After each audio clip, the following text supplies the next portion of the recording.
In Matthew 5:1 it says, "And seeing the multitudes, he went up into the mountain, and when he was set, his disciples came unto him, and he opened his mouth and taught them, saying, Blessed are the poor in spirit, for theirs is the kingdom of heaven." Last week we talked about the word blessed. That there is a state of mind that a person can be in that is greater than happiness. It's called blessedness. Blessedness doesn't depend upon outside circumstances or happenstance, but it is a state of mind and being that Jesus says we can have if we follow these Beatitudes. We will truly be disciples, and we will experience a blessedness that is unspeakable in human terms. A joy unspeakable. And he starts out with, "Blessed are the poor in spirit, for theirs is the kingdom of heaven." He's got to start here. This beatitude can't come second. It can't come third. It can't come last. It's got to come first, as you'll see. Blessed are the poor in spirit. The word poor here is the word destitute. It's the word that's used of the poor man that the dogs came and licked his sores. It means poverty-stricken. And Jesus connected it with spirit. He said, "Blessed are those that are poverty-stricken in spirit." I've read a lot of books that talk about being full of the Spirit, but never one that talks about how to be poverty-stricken of the Spirit. What does that mean? That means that a person understands who he really is. You see, to understand this most important beatitude, and when I say most important, I mean that because it is truly essential to even being a Christian. Jesus took a child and he put him on his lap, and he said, "Verily, verily, I say unto you, except you humble yourself and become like this child, you cannot enter the kingdom of heaven." James in James 5 said, now listen to this, God is opposed to the proud. Opposed means stand against. God stands against the proud, but gives grace to the humble. That's unmerited favor. This is the most important step that you can take because it's acknowledging who you are. To understand this, we have to understand the very heart and soul of sin. We go all the way back to the Garden of Eden, and we see that Adam had received the Spirit of God in his spirit. That Adam knew who he was as he walked with God in the garden. That he was created in the image of God to be a container for the life and the love of God. That as long as Adam understood who he was, his life was blessed, and he lived in a blessed state of mind. But then Satan came into the garden, and he said, "Hath God said?" In other words, do you really believe God?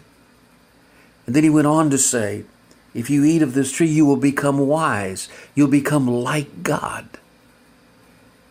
And Adam accepted that lie.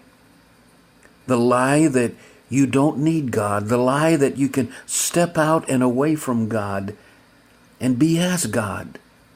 That you can determine your own destiny and decide what is good and what is evil on your own. And you don't need God anymore. That sin was so great that it plunged the entire human race into darkness. As man doesn't know who he is, And man is trying to please himself and find himself in following his own way. That's pride. All sin comes from the heart of pride. Jealousy. I'm jealous because you have something that I should have. After all, I'm God. Anger. Adultery. Why shouldn't I commit adultery? It makes me happy. And I'm God. And on it goes. Believing the lie. Plunging into darkness. And so Jesus starts right there. He says, blessed are the poor in spirit. Blessed are those who know that everything that they are hangs on God. Your life hangs on God. Physically, your spiritual life hangs on God. Everything that you are hangs. Humility is understanding that you're made in the image of God. The truth about who you are. That your life was made to represent God, to be a container for God. And that's strong and it's beautiful. Humility isn't whining and putting yourself down and saying, I'm nothing. No, you need a Christian psychologist if that's the way you think. No, on the contrary. It's strength and it's beauty. It's saying, I know who I am, and I know that I am who I am because of God. And I have a purpose and a reason for living. That kind of power in a person's life draws people to God. Spurgeon said that the Beatitudes are like a ladder that leads up into heaven. And he said any ladder has to have a step, a first step. And it has to be low enough to the ground that anybody can reach it. And that's the most beautiful thing about this beatitude. Anyone can do it.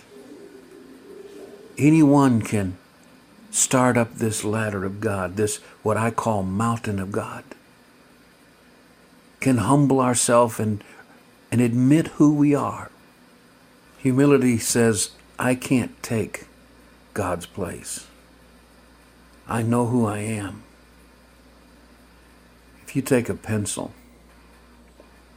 and try to use it as a lever, it'll break.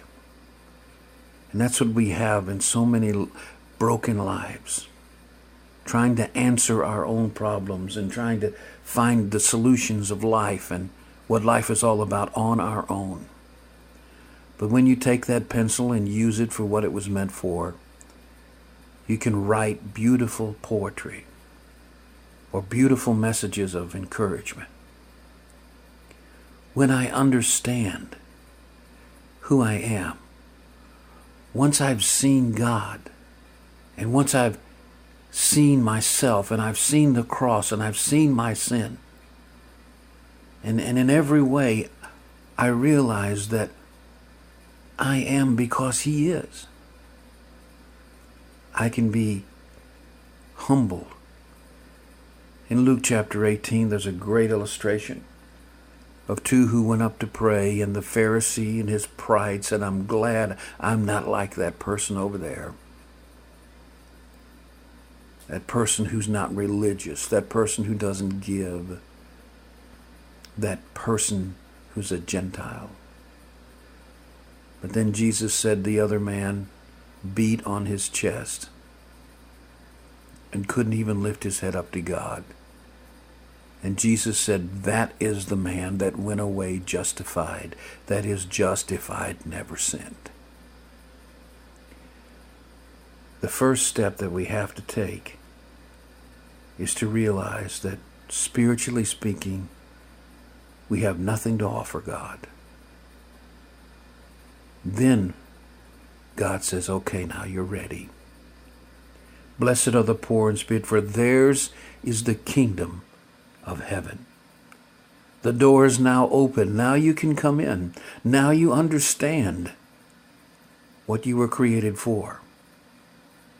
And that is to be a container for me.